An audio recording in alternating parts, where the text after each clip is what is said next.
Buying a twin-cylinder motorcycle in India has become more achievable than ever before. If you are on the lookout for one, then there are so many options to pick from. And today we have two bikes which we think could be your best bet if you are looking for your first twin-cylinder motorcycle. In this corner we have the fresh face of the Aprilia Tuono 457. It's the more road-biased version of the RS457 and it has a lot of tech on offer. And in the other corner we have the known face of the Royal Enfield Continental GT. It is one of the older contenders in this segment, but it still packs in a banger of an engine and at a very attractive cost. So, should you go for the tech bro or maybe the bare knuckle boxer? Time to find out.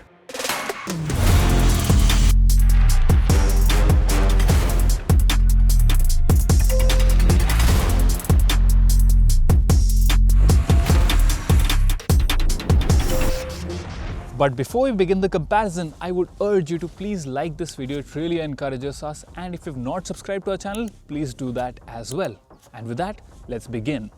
Let's start off by talking about the riding position that you experience with these two motorcycles, because that is one of the first things that you will encounter when sitting atop these bikes. And let's start off with the Tuono between these two, and you will see that compared to the RS457, first of all it comes with a tube type handlebar which is a little higher up, which makes the riding position a little bit more relaxed in comparison to the RS457. So you can see you are leaning forward just a little bit, but it is still quite comfortable. The foot pegs are a little bit rear set, and the seat height, well, it's 800 mm, which is 20 mm lower than that of the Continental GT. So this is going to be quite accessible for a lot of people, and when you are riding on the highway, it's quite good. In the city, again, it's pretty decent, but the seat actually makes things a little bit worse for this motorcycle because the slant of the cushion is a little bit too much and it tends to push you forward into the tank, and which inevitably puts more pressure on your arms and becomes a little bit uncomfortable in your nether regions as well. So that is something that you have to sort of look out for, but otherwise it is quite decent. But now let's move on to the Conti. So you see, like I mentioned, this is actually 20 mm higher, this saddle, but because you don't have an additional seat over here, you can actually get on it quite easily. And then once you are on it, then because this has clip-on handlebars, it's a little bit more aggressive than the Aprilia. But like I said, the seat does make a little bit of difference between these two, because this has a flatter seat cushion. That means it's not pushing you into the tank and you can relax a little bit more thanks to that. So among the two, even though this has the ergonomics of a more aggressive motorcycle, I feel the seat does make a big difference, and that makes this a little bit more comfortable, especially if you are riding in the city. On the highway, I would say both of them are pretty much usable. So in terms of ergonomics, there are minor differences that you need to sort of get used to, but more or less they do provide a very similar experience, but in different ways. If you are upgrading to this segment for the first time, then along with the riding position, the weight of the motorcycle might also be a point of concern for you. And in this department, you see the Continental here weighs a hefty 214 kilograms, while this is a featherlight 175. So when you are on the move, then you do notice the difference in terms of the weight, and especially when you have to push the motorcycle or pull it out of a parking spot like I just did, well, then you will really appreciate how light and how much easier to handle the Tuono here is.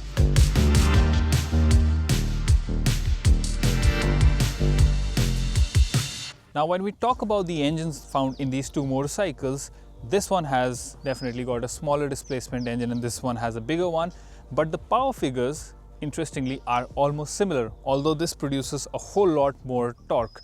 But then again, the character of the engine in terms of its pulling power or in terms of its ability to carry highway speeds is pretty similar among these two motorcycles, and that is because the gains that this has are kind of offset by its increased weight. So on the highway, both of these motorcycles can easily do triple digit speeds. They are fairly quick to accelerate to that number as well.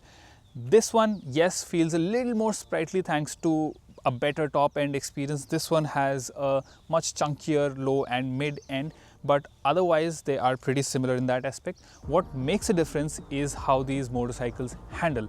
Because I mentioned this is lighter and has a better chassis, I would say, compared to this, it is a lot more agile, and that's why filtering in and out of traffic is quite easy. And once you do decide to take it on a track, again, this one will be quite fun to ride.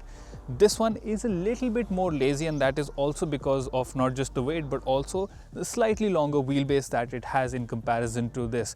But again, this is also perfectly usable in the city. I would just say that this, because of its weight and how tractable the engine is, I think I would pick this for city rides. This one maybe more for highway cruising, because the engine just feels so nice sitting at about 3000 RPM, and you can just purr along on endless stretches of road. So that way this engine feels a lot more cruiser friendly, while this one wants a bit more rider engagement while still being pretty tractable. Also, the difference in grip and braking is quite apparent, because this has a thinner 130 section rear tire while that has a 150. So this feels a lot more confident around corners, and be it fast corners or hairpin bends, this one will give you a lot more confidence. And when you talk about the braking performance, well, both are pretty competent, but I do feel that under panic braking situations, this one has more composure than that, so you feel a little bit more confident again on this motorcycle. When you look at the suspension of these two motorcycles, they are quite different. While the Tuono gets upside down forks at the front and a monoshock at the back, this one gets twin shocks right here at the back. And if you're concerned about the ride quality over bad and bumpy roads, well, then the Continental GT surprisingly is the more comfortable of the two. However, if you want to go fast, then the more stiffer and taut setting of the Tuono will be suited to your liking. Also, the Tuono gets adjustable suspension both at the front and at the rear. Now it's time to compare how these two motorcycles sound. Let's start with the Tuono.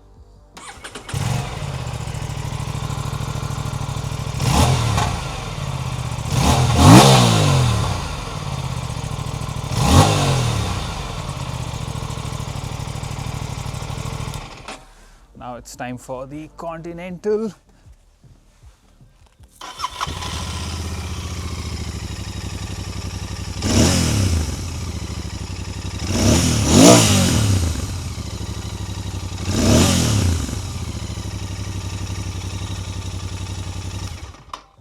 So you see, they both have quite unique sounds in their own regard, and I like both of them. The RE is definitely more bassy, while this one growls a bit more thanks to the 270-degree crank. And either ways, I think they both sound amazing. If you were to ask me to pick one of these at gunpoint, I would lean a little bit towards the Tuono, but that's just me. You tell me in the comments, which of these two do you like better? When it comes to heat management of the engine, I thought the Aprilia would run away and win this section of the comparison, but that has not been the case. You see, the Continental, the 650 engine that it comes with, I have experienced it in many different motorcycles from RE, and engine heat management is not exactly its forte. In summers, it does get a little bit uncomfortable if you're stuck in traffic. And also, this is an air and oil cooled engine, while that is a liquid cooled engine. However, I was quite surprised to see that the Tuono 2, despite having a smaller displacement engine and, like I mentioned, having liquid cooling, it also gets hot if you are stuck in traffic. So it's really hard to pick between the two which one is worse. So in that aspect, I would say both of these motorcycles are pretty similar. And they also have another interesting problem, which is the same amongst the two, but because of different reasons. While you see in the Conti, you have this small brace over here, and you can put your knee up against it if you want to hold the bike with your knees. It's not a lot to save you from the engine heat. And in the Tuono, even though you have the frame that you can use to grab with your knees, but because it is made of metal, it also does get hot once the engine starts to heat up a lot. So in both cases, when things do get hot, you might want to keep your legs and knees a little bit further apart. In terms of electronic aids, the Continental GT is pretty basic. It comes with dual channel ABS and a slip and assist clutch, and that's about it. But the Tuono here, because it has a ride-by-wire system, it comes with 3 different riding modes. You can also choose between different traction control settings. You can completely switch off the traction control and even switch off the rear ABS. So that ways, the Tuono definitely gives you a lot more choice, a lot more options to tune the ride how you would like it. It also means that it is a little bit of a safer package for newbies who are just getting used to all the amount of power that is there with this bike, and that way the Continental, I think it's a little more scary to some people because there aren't as many safety nets to save you in case something would go wrong.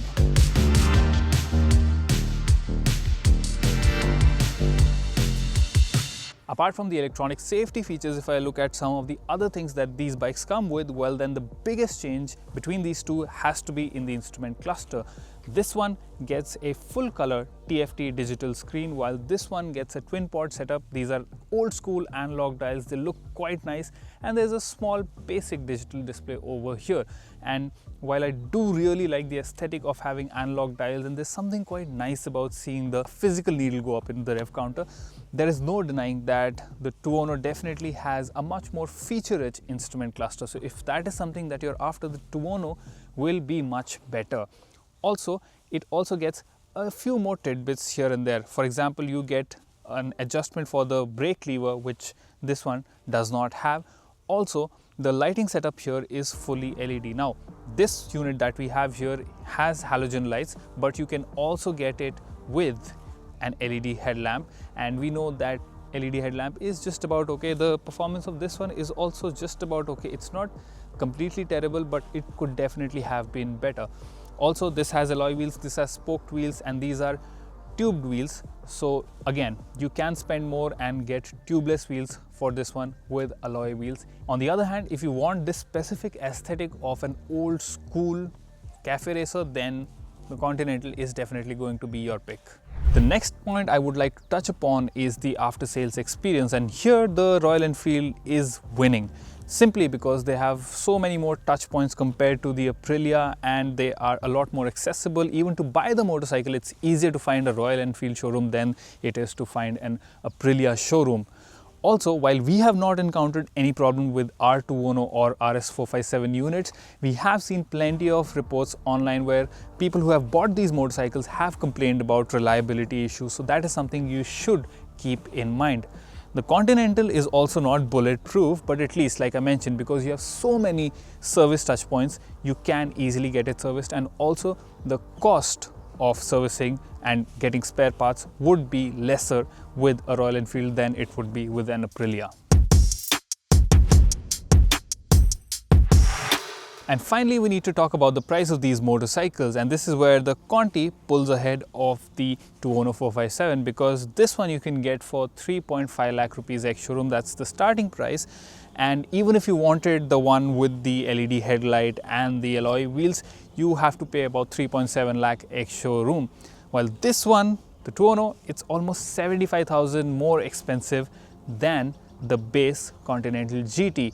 So if you are someone who's looking to save as much money as possible while still getting a solid twin-cylinder motorcycle that is great for everyday riding and even a great companion if you are on a longer journey, then the Continental still makes sense. Yes, it might not have all the fancy features that the Tuono has, but like I said, everyday riding is not a problem with this motorcycle, and plus the way it looks is a vibe in itself, and if that is something that you're going for, then this will be very appealing to you. Also, for those enthusiasts who hate electronics intruding into their riding experience, this is a much purer experience. But the Tuono here, even though it is a lot more expensive than the Continental GT, I do feel it does justify its price hike because it has so many features, and all these electronics also turn this bike into a much more versatile machine. So in the blink of an eye, it can go from a road-going machine to something that you can actually use on the track. So if I were to pick between these two, I would just save up the extra cash and get the Tuono 457 because it, I feel, will grow with me as my skill level would increase. Although I would change that annoying seat cushion for sure. Which one of these two did you like? Let us know in the comments. And if you have any questions related to these motorcycles, again, you can put them in the comment section below. And as always, if you like this video, make sure to hit that like button and stay subscribed to our channel so that you know whenever we put out interesting comparisons like these. This is Aakash Paul signing off for now. I'll see you again in the next video. Bye bye.